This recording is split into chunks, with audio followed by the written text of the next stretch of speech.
할렐루야. 우리 옆에 계신 분들에게 한번 인사할까요? 하나님의 선을 행하십시오. 날마다 하나님의 선을 행하며 살아가시길 주님의 이름으로 축원합니다. 올 한 해 하나님께서 주신 너무나도 소중한 그런 비전입니다. 우리가 어떻게 하면 하나님의 선을 행할 수가 있을까? 그 하나님의 선을 알아갈 수가 있을까? 그것을 실천하면서 살아갈 수가 있을까? 삶의 실천, 적용에 대한 그런 고민들을 아마 많이 하게 될 것 같아요. 그런데 이 실천적인 적용을 잘 하려면 이론적인 원리를 우리가 먼저 파악하고 깨우쳐야 됩니다. 바닷가나 아니면 강가에서 어린 시절을 보내신 분들은 웬만하면 수영을 다 잘하세요. 그렇죠? 웬만하면 수영을 다 잘하십니다. 하지만 제대로 수영을 배우지 않으면, 못하면 일정 수준 이상의 수영 실력을 갖출 수가 없어요. 그냥 어느 정도는 가능합니다. 실전에도 강하다고 말하지만 그 이상 실력이 오르지를 않아요. 나무를 예로 들어볼까요? 열매가 아주 풍성한 나무가 있고 그렇지 못한 나무가 있어요.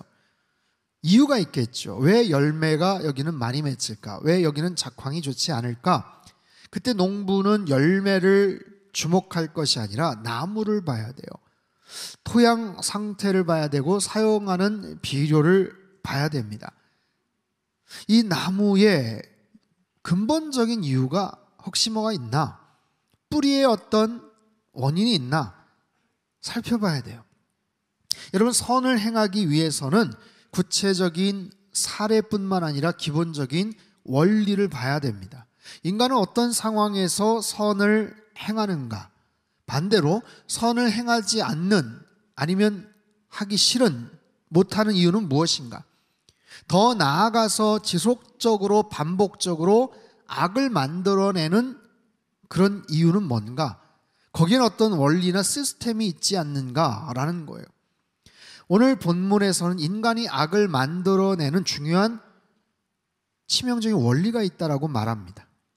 인간은 어떤 상황 속에서 죄를 행하고 그 결과는 무엇인가? 삶의 여러 가지 문제들, 어려움들은 왜 생길까? 자, 13절, 14절을 우리 다시 한 번만 읽어보도록 하겠습니다. 시작. 사람이 시험을 받을 때에 내가 하나님께 시험을 받는다 하지 말지니 하나님은 악에게 시험을 받지도 아니하시고 친히 아무도 시험하지 아니하시느니라. 오직 각 사람이 시험을 받는 것은 자기 욕심에 끌려. 자, 우리가 살면서 겪게 되는 여러 가지 어려움들이 있어요. 시험들이 있어요. 지난주에 소개해 드렸던 시험은 일종의 시련입니다. 여러 가지 환난을 의미합니다. 내 잘못과는 아무런 상관이 없는 그런 고난을 말합니다. 때론 하나님께서 우리를 단련시키기 위해서 우리에게 허락하시는 믿음의 테스트이기도 합니다.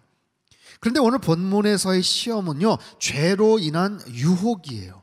내 욕심으로 인한 잘못이에요.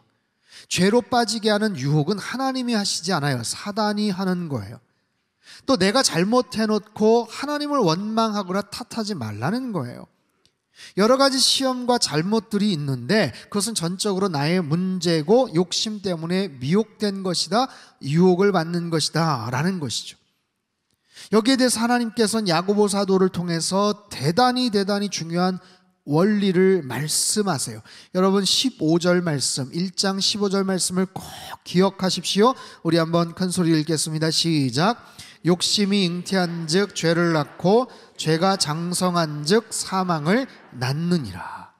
욕심과 죄와 사망, 이것을 잉태와 출산, 성장과 죽음의 도식으로 지금 설명을 하고 있어요. 욕심은 어느 순간 잉태가 된 이후에 죄를 출생을 합니다. 욕심이 죄가 되는 순간, 시간이 되면 거기에서 죄가 탄생을 하는 거예요. 하지만 갓난 아기가 힘을 쓰지 못하듯 그 죄도 처음에는 별것 아닐 수가 있어요. 대수롭지 않게 여겨도 될 수 있는 그런 부분이 있죠. 하지만 그 죄가 자라나는 거예요. 점점 더 커집니다. 성장합니다. 그러면서 힘을 얻게 됩니다. 바늘도둑이 소도둑이 되는 거죠. 그렇게 장성하다 보면 결국에는 사망으로 이어지는 거예요. 결국에는 죽음으로 연결이 되는 거예요. 그 결과는 비극적인 파멸, 파국으로 치닫게 되죠. 여러분, 오늘 설교 제목을 제가 그렇게 잡았어요. 고민을 많이 하다가 욕심과 죄, 욕심에서 죄, 죄에서 사망의 사슬을 끊기, 사슬 끊는 것. 여러분, 먼저 이 시스템, 메커니즘을 우리는 정확하게 알아야 돼요. 압니다. 하지만 막연하게 아는 것하고 아주 분명하게 깨닫는 것과는 차이가 있어요. 잘 기억을 하세요. 욕심에서 죄로, 그리고 죄에서 사망으로 이어지는 사슬과 같은 연결고리가 있다라는 거예요. 그것을 어떻게 끊을 수가 있을지, 그것을 어떻게 단절시킬 수가 있을지, 거기에 대해서 살펴보도록 하겠습니다. 첫 번째는 욕심이 죄가 되는 사슬이에요. 욕심이 죄가 됩니다. 여러분, 사람에게는 누구나 다 욕심이 있습니다. 그것은 태어날 때부터 우리 안에 있는 그런 마음, 그런 정서, 그런 경향, 여러분, 욕심, 그것을 본능적인 욕구라고도 하죠. 어린 아기들의 자연스러운 그런 행동들, 그것은 인간적인 욕구예요. 그것을 욕심이 많다, 무슨 깐난쟁이가 이렇게 욕망이 많냐, 뭐 이렇게 표현하진 않죠. 그렇게 생겨 먹었어요. 그렇게 태어났어요. 수많은 결핍과 부족함을 느끼게 됩니다. 그래서 채워달라고, 부족하다고 지금 표현을 하는 거예요. 어떻게 해요? 배가 고프면 웁니다. 졸리면 또 울어요. 응아를 하면 또 울죠. 어디가 불편하면 또 웁니다. 그저 웁니다. 왜요? 말을 하지를 못하니까 그저 울음으로 자신의 의사표현을 하는 거예요. 그런데 그 미묘한 차이를 엄마들은 압니다. 얘가 지금 왜 우는지를 기가 막히게 구분을 하는 거예요. 아기도 답답하죠. 말을 할 수 있다면 말을 하겠죠. 아니, 조금 더 잘하면 분명히 의사표현을 할 거예요. 아니, 행동으로 옮길 거예요. 배고프면 엄마 배고프다고 말할 거예요. 졸리면 눈 비비며 자러 들어갈 거예요. 응아를 싸면, 아니 말이 오면 자기가 화장실에 가겠죠. 여러분, 이런 기본적인 인간적인 욕구들을 뭐라고 할 수가 없어요. 그런데 이것이 점점 더 욕심과 욕망이라는 부정적인 모습으로 발전을 해요. 누가 가르쳐 주지도 않습니다. 근데 그 욕구는 이기적인 욕심으로 발전을 하죠. 왜냐하면 아담의 원죄를 갖고 태어났고 우리 안은 죄된 DNA가 장착되어 있기 때문에 자연스럽게 어느 순간 이것은 이기적이고 굉장히 부정적인 욕망으로 변화가 되는 거예요. 여러분, 여기에 대한 차이를 유대인 성경학자들이 예체르 하토부, 예체르 하라라고 구분을 합니다. 뭐냐면 예체르 하토부는 선한 경향, 선한 의도라는 뜻이에요. 예체르 하라는 악한 경향이라는 뜻이에요. 인간이 갖고 있는 근본적인 그런 경향들이, 그런 선한 욕구들을 갖고 있다가 어느 시점에서 악한 경향으로 발전이 되고 변모되더라라는 거예요. 즉 예체르 하투부가 예체르 하라로 바뀌어지는 지점은 어디인가? 왜 그렇게 바뀌는가? 이 부분에 대해서 어떤 유대의 저술가가 쓴 아담과 이브의 생애라는 이야기가 있어요. 사탄이 뱀을 통하여 속삭이면서 이브에게 접근을 합니다. 아담에게도 그 열매를 줄 것을 맹세하게 해요. 그 대목입니다. 그가 나에게 맹세하게 한 후 그는 나무에 올라갔습니다. 그런데 그는 내가 먹을 열매 속에 그의 해할 마음, 욕망이라는 독을 넣었습니다. 욕망이 모든 죄의 시작입니다. 그리고 큰 나뭇가지를 땅 위에 늘어뜨려 주었기 때문에 나는 그 열매를 따서 먹고 말았습니다. 성경은요, 사탄의 유혹을 받은 인간이 죄를 짓게 되었고 그 이후에는 인간에게 죄를 지을 수밖에 없는 본성이, 그런 욕망이 생겨버렸다라고 말을 해요. 죄를 범하게 하는 것, 바로 이런 악한 욕망 때문에 그렇습니다. 우리 안에 욕구들이 있어요. 선한 욕구들, 좋은 의미의 선한 욕망들. 여러분, 그것은 우리를 더 발전시켜요. 더 좋은 모습으로 열심히 살게 만듭니다. 우리에게는 어떤 동기부여를 주고요, 더 좋은 결과가 나도록 열심히 노력하고 땀 흘려서 인내해서 참고 운동하고 공부하고 열심히 살아갈 수 있는 의지와 그런 능력을 제공하죠. 근데 그런 선한 모습이 아니라 그렇지 않은 부정적인 모습의 욕망들, 그런 악한 경향들은 결국에는 죄를 양산해내더라는 거예요. 이 고리를 잘라야 됩니다. 이 사슬, 욕심이 잉태한 즉 죄를 낳는 것. 여러분, 죄의 시작점이 있어요. 시작점. 혹시 아세요? 내가 어떤 잘못을 했는데, 내가 참 부끄러운 과거가 있는데 가만히 거슬러 올라가면 그것에 처음 시작점이 있었다는 거예요. 내 안에 죄된 욕망, 악한 경향들로 인해서 그것이 시작이 됩니다. 내 생각에, 내 마음에, 내 어떤 관심에, 아니면 누군가의 설레는 만남으로 인해서 그 욕망들이 시작이 되고 점점 더 커져가죠. 그 죄의 씨앗이 잉태가 되는 거예요. 마치 난자와 정자가 수정이 된 후 10달 이후에 아기가 태어나듯이 이 악한 욕망이 죄로 잉태되고 그 속에서 욕망은 점점 더 커져갑니다. 유대인의 율법은 간음을 하는 행동을 죄라고 했지만 예수님은 음욕을 품는 순간부터 죄라고 말씀을 하신 이유가 바로 거기에 있어요. 욕심이 잉태가 됩니다. 근데 그것을 내버려 둡니다. 키웁니다. 묵상합니다. 그리고 기회를 찾습니다. 지속적으로 내버려두고 때를 보고 마침내 어떤 기회가 제공이 되자 어느 순간 결국 행동으로 옮기게 됩니다. 욕심이 잉태한 즉 죄를 출산하는 시간, 바로 그런 타이밍이에요. 죄된 행동으로 나타나는 거예요. 사랑하는 성도 여러분, 우리 안에 모든 욕심들이 다 죄는 아니지만 어떤 욕심들은 죄를 잉태케 하는 그런 욕망들이 있어요. 여러분, 영안을 밝혀서 내 마음을 들여다보시고 내 안에 있는 많은 그런 욕심들, 욕망들 한번 걸러보십시오. 그 안에서 부정적인 욕망들을 걸러내십시오. 그 안에서 더 커지려고 하는 것들을 여러분 제어하십시오. 잘라내십시오. 발전시키지 않도록 여러분 노력하십시오. 죄를 잉태하여 죄된 행동으로 나타나지 못하도록 내 안에 죄된 경향들이, 악한 경향들이 어떤 모습으로 성장하고 있는가, 이미 씨앗이 되어서 거기에서 싹이 돋고 스멀스멀 올라오고 있는가 아닌가. 그래서 그 죄된 연결고리들을 잘라내야 돼요. 죄된 사슬들을 끊어버리시는 영적인 지혜와 결단이 우리 안에 있게 되기를 주님의 이름으로 축복합니다. 두 번째는 죄에서 사망으로 이어지는 사슬이 있어요.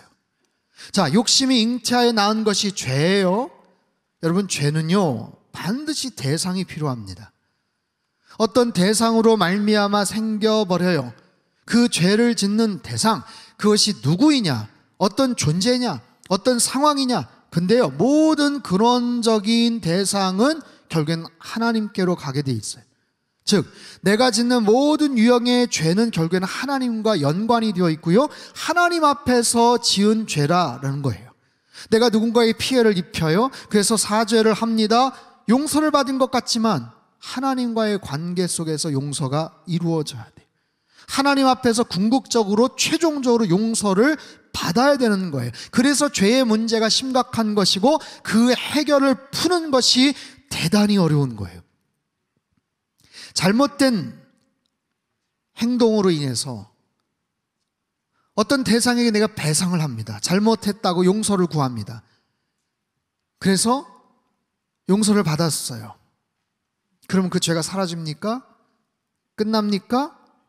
죄의 심판을 받고 징역을 살아요. 감옥에서 5년, 10년을 받고 형기를 다 채우면 이제 해결이 됩니까?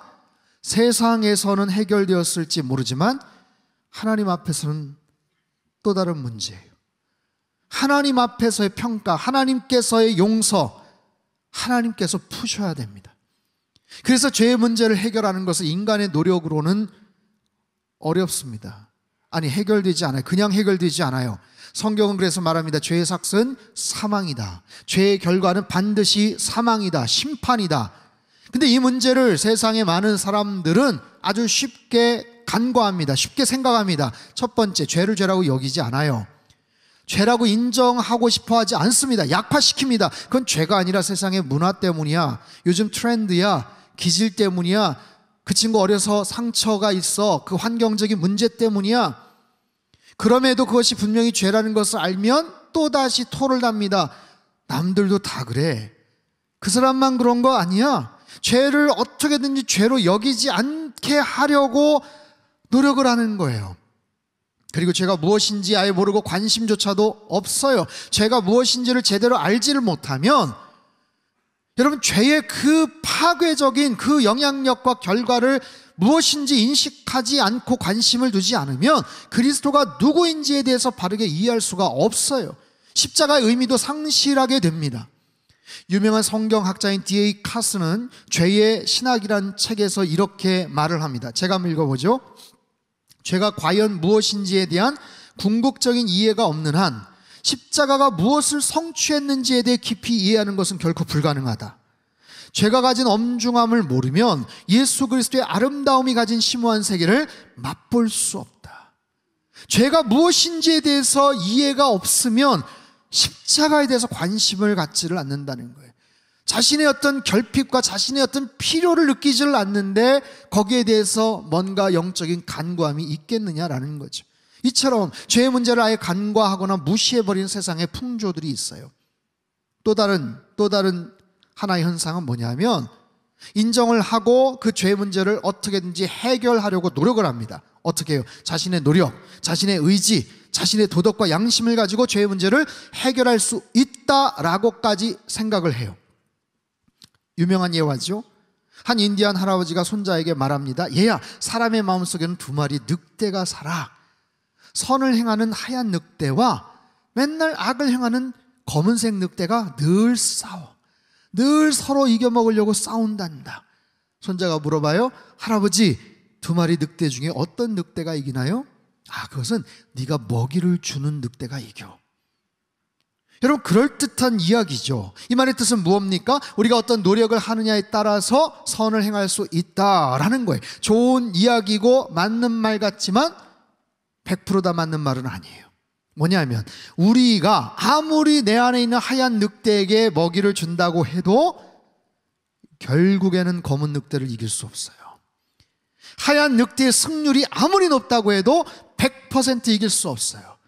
그리고 검은 늑대를 완전히 죽일 수도 없어요. 인간은 죄를 이길 수 없습니다. 인간은 죄를 죽일 수가 없어요. 그 어떤 노력도, 그 어떤 공로도 그 죄의 문제를 해결할 수가 없어요. 죄의 힘을 이길 수가 없어요. 만약에 인간의 노력으로 그것이 가능하다면 예수님께서 오실 이유가 없는 거예요. 그것이 인간의 노력으로 가능하다면 예수님께서 십자가에 달릴 이유가 없는 거예요. 성경은 분명히 말합니다. 죄의 삭은 사망이다. 죄의 결과는 사망이다. 죄가 장성한 즉 사망을 낳느니라. 여러분, 우리 무서운 사망의 연결고리를 끊어버려야 돼요. 그런데 인간의 노력과 의지 가지고는 어쩔 수가 없어요. 할 수가 없습니다. 오직 끊을 수 있는 유일한 방법은 예수 그리스도의 보혈의 능력, 십자가의 은혜로만이 가능한 줄로 믿습니다. 주님께서 우리를 건져주시고 예수 그리스도의 피 묻은 십자가의 능력만이 그 죄의 사슬을 끊어낼 수가 있는 줄 믿습니다. 여러분, 지금 어떠세요? 십자가의 은혜 가운데 거하고 계십니까? 보혈의 은혜 안에 머물고 계십니까? 우리에게는 내 힘으로 어쩔 수 없는 심각한 연결고리, 죄의 사슬 구조가 있어요. 꼭 기억하십시오. 욕심에서 죄로 나아가는 사슬, 죄에서 사망으로 연결되는 그 악한 사슬이 있어요. 죽음의 사슬이 있어요. 여러분, 사단은요, 우리 안에 있는 그 죄된 욕망과 경향들을 통해서 우리들을 끊임없이 유혹을 합니다. 수많은 종류의 선악과를 우리 눈앞에서 흔들면서 유혹을 하는 거예요. 그래서 그것을 따서 베어먹는 순간 우리 안에선 죄된 시스템이 웅 하면서 작동을 하게 되어 있어요. 아니, 이미 그 죄된 시스템들은 이미 여러 가지 모습으로 작동하고 돌아가고 있지요. 그래서 단 하루도 우리는 죄로부터 승리할 수 있는 날이 없어요. 슬프지만 단 한순간도 이 죄된 욕구로부터 자유로운 날이 없는 거예요.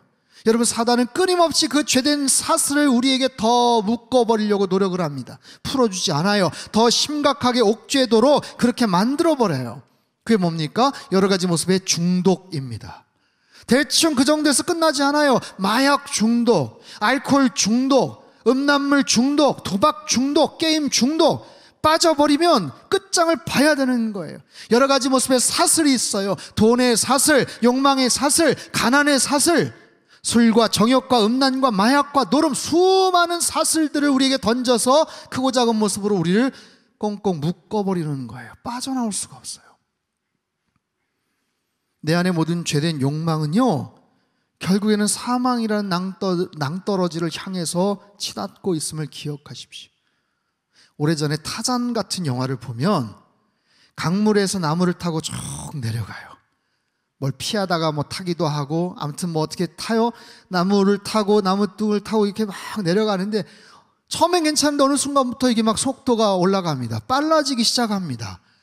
근데 주인공은 앞에 보이지 않지만 그 앞에를 보면 갑작스럽게 폭포 같은 낭떠러지가 나오죠.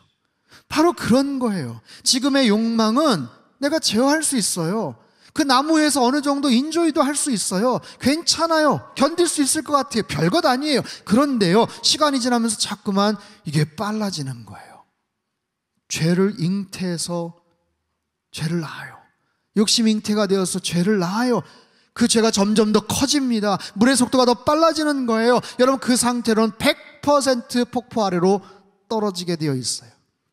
죄의 결과는 사망인 거죠. 일단 그 위에 올라타면 내 스스로는 해결할 수가 없습니다. 내릴 수도 없어요. 외부에서 누군가 건져줘야만 살 수가 있는 거예요. 여러분, 묻겠습니다. 우리의 마음 안에, 우리의 그 욕망 안에는 얼마나 많은 모습의 부정적인 그런 욕심들, 죄된 경향들이 싹트고 있습니까? 여러분, 누군가를 향한, 내 마음속에 누군가를 향한 시기, 미움, 질투가 있나요? 별것 아닌 것으로 시작이 됐어요. 근데 그것이 계속해서 커집니까? 계속해서 커져요. 어디까지 커질까요? 그 마지막은 어떻게 될까요? 내 마음속에 탐욕이 있습니까? 내버려둡니다. 그것이 커지면 어떻게 될까요? 그 종말은 어떻게 될 것 같습니까?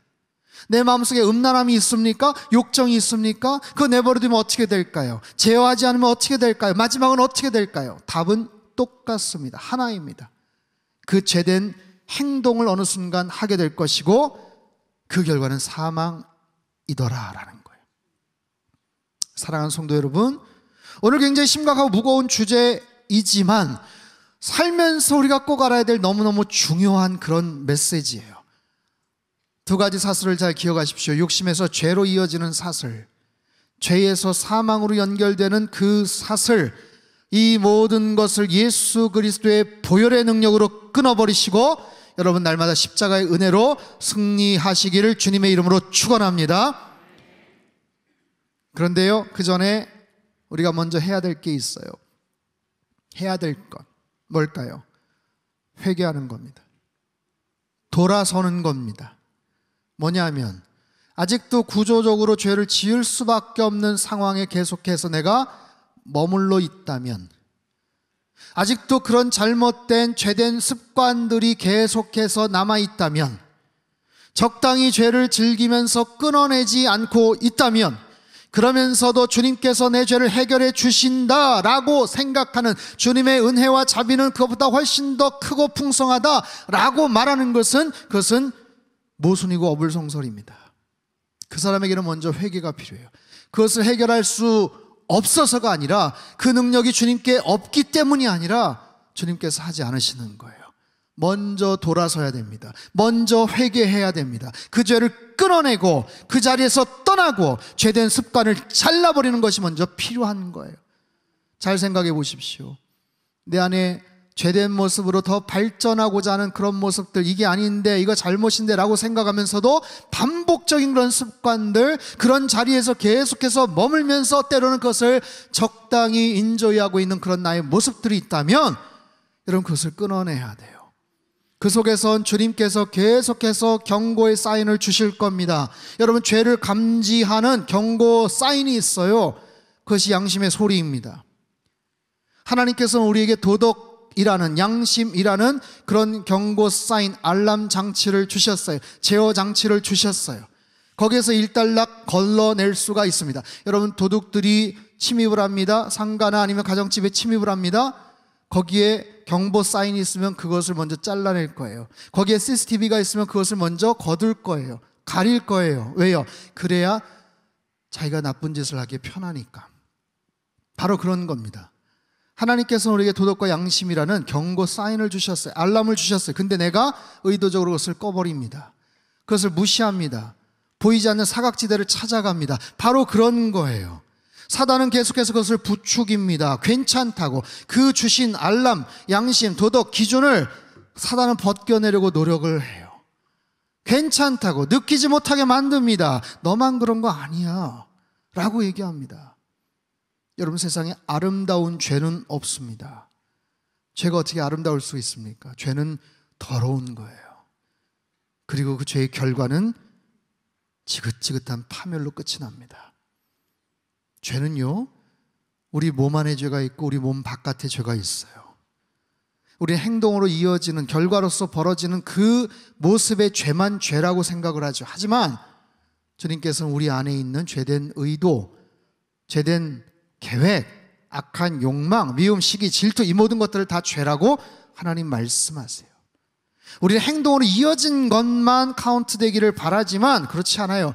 악한 의도와 계획과 설계까지도 죄라고 말씀을 하세요. 이거 하나님만이 아니십니다. 여러분, 범죄에서도 그것이 우발적 범행이냐 아니면 의도된 범행이냐를 유심히 보는 이유가 바로 거기에 있어요.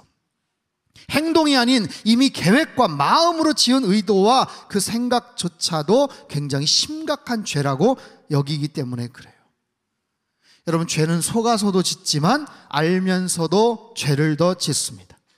보세요. 아담과 하와는 똑같이 죄를 지었습니다. 그런데 하와는 속아서 죄를 지었고 아담은 알면서 죄를 지었어요. 우리도 마찬가지입니다. 처음에는 속아서 죄를 지었을지 몰라요. 하지만 나중에는 알면서도 죄를 짓습니다. 더 나아가서는 죄를 즐기면서 더 큰 죄를 짓는 거예요. 청교도 작가인 존 오웬은요, 내 안의 죄 죽이기라는 아주 흥미로운 제목의 책에서 이런 이야기를 합니다. 제가 읽어보죠. 죄가 우리의 천성적인 기질이나 성향에 뿌리를 내리고 있는 상황에서 우리의 영혼이 해야 할 일은 그리스도의 피와 성령에 의지하여 하나님의 방법으로 죄의 천성적인 뿌리들을 억제하도록 노력해야 한다. 무슨 얘기냐면 죄가 우리의 천성적인 기질이나 성향에 계속해서 뿌리를 내리려고 해요. 그리고 계속해서 자라납니다. 일주일 동안도 계속 자라요. 한 달 동안 계속 자라나요. 그런 상황에서 우리가 해야 될 중요한 것은 그리스도의 피와 성령에 의지해서 하나님의 방법으로 죄의 천성적인 뿌리들을 캐어내고 그것을 잘라내는 것이다 라는 거예요. 사랑하는 성도 여러분, 하나님의 선을 행하시는 선교적 교회 되시기를 주님의 이름으로 축원합니다. 하나님께서 올해 상당교회에 놀라운, 너무나도 근사하고 좋은 비전을 허락해 주셨어요. 우리는 하나님의 선을 행하기를 원합니다. 우리를 통해서, 우리 교회를 통해서 하나님의 선하심을 더 많이 드러내고 증거하기를 원하는 거예요. 그런데 우리 안에 욕심과 죄가 드글드글 하다면 절대로 선을 행할 수가 없어요. 선을 행하기는커녕 우리가 죽게 되어 있습니다. 이 죄의 사이클, 이 죄의 메커니즘을 반드시 알아야 돼요. 그리고 죄의 사슬을 끊어내야 됩니다. 여러분, 우리 안에 모든 욕구들을 다 점검하십시오. 기도하면서 말씀을 통해서 내 안에 있는 모든 욕구들을 여러분 스캐닝하세요. 점검하십시오. 그리고 그 속에서 숨겨놓은 것이 있는지, 지금 심각하게 자라고 있는지, 내가 무심하게 방관하고 있는 것은 없는지 여러분 잘 보십시오. 그리고 그것들을 뽑아내시고 잘라버리시고 하나님의 은혜를 구하십시오. 욕심이 잉태하여 죄를 낳습니다. 죄가 장성하여 사망에 이릅니다. 오직 예수 그리스도의 보혈로, 십자가의 능력으로 이 사슬들을 끊어낼 수 있는 줄 믿습니다. 여러분, 주님의 보혈의 능력이 우리의 모든 죄된 권세를 무력화시킬 거예요. 그리고 사망으로 치닫고 떨어지는 우리를 건져내 주시고 우리를 승리케 해주실 줄로 믿습니다. 이 시간 말씀을 좀 읽을 건데 여러분 큰 소리 읽으시고 끝날 때 아멘 그렇게 화답하시면 좋겠습니다. 마태복음 26장 28절 말씀 같이 읽죠. 시작. 이것은 죄사함을 얻게 하려고 많은 사람을 위하여 흘리는 바 나의 피 곧 언약의 피니라. 아멘. 로마서 5장 9절. 그러면 이제 우리가 그의 피로 말미암아 의롭다 하심을 받았으니 더욱 그로 말미암아 진노하심에서 구원을 받을 것이니. 아멘. 로마서 8장 1절 2절 시작. 그러므로 이제 그리스도 예수 안에 있는 자에게는 결코 정죄함이 없나니 이는 그리스도 예수 안에 있는 생명의 성령의 법이 죄와 사망의 법에서 너를 해방하였음이라. 아멘. 에베소 1장 7절 시작. 우리는 그리스도 안에서 그의 은혜의 풍성함을 따라 그의 피로 말미암아 속량 곧 죄사함을 받았느니라. 아멘. 아멘. 사랑하는 성도 여러분, 욕심과 죄의 사슬, 죄와 사망의 사슬을 여러분 끊어버리시기를 주님의 이름으로 축원합니다. 모든 죄된 욕망에서 여러분 자유케 되기를 주님의 이름으로 축복합니다. 여러분, 자유케 된다는 것은 기쁜 일이에요. 내가 자유케 되지 않고 뭔가에 속박되어 있다면 여러분, 그것은 너무나도 불행한 일이고 슬픈 일입니다. 계속해서 나를 속박시켜요. 나를 계속해서 옥죄요. 여러 가지 중독으로 움직이지 못하게 만들어요. 그 모든 사단의 괴계, 그 모든 죄의 권세를 주님께서 끊어주시고 주님께서 자유케 해주실 줄로 믿습니다. 이런 놀라운 보혈의 능력, 십자가 사랑을 힘입어서 이번 한 주간도 승리하시고 하나님의 선을 행하시는 선교적 교회, 선교적인 삶을 살아가시길 주님의 이름으로 축원합니다. 하나님 아버지, 죄의 속박으로부터 벗어나기를 원합니다. 심각한 중독과 심각한 속박 가운데 있다면 주님 그 자리를 떠나게 하시고 끊어버리게 하시고 주님의 십자가의 보혈의 능력으로 하나님 나를 자유케 하여 주시옵소서. 우리 자녀들을 불쌍히 여겨주시고 우리 가정을 불쌍히 여겨 주시옵소서. 주님께서 주시는 참된 자유와 평강 가운데서 기쁨을 누리게 도와주시고 하나님, 죄를 싹 틔우지 않게 하시고 스멀스멀 올라오는 것들을 뿌리까지 뽑아내 주시옵소서. 그래서 주님께서 주시는 참된 평강과 은혜 가운데 날마다 자유함을 누리며 승리하는 하나님의 거룩한 백성들로 살게 하여 주시옵소서. 존귀하신 예수님의 이름으로 기도합나이다. 아멘.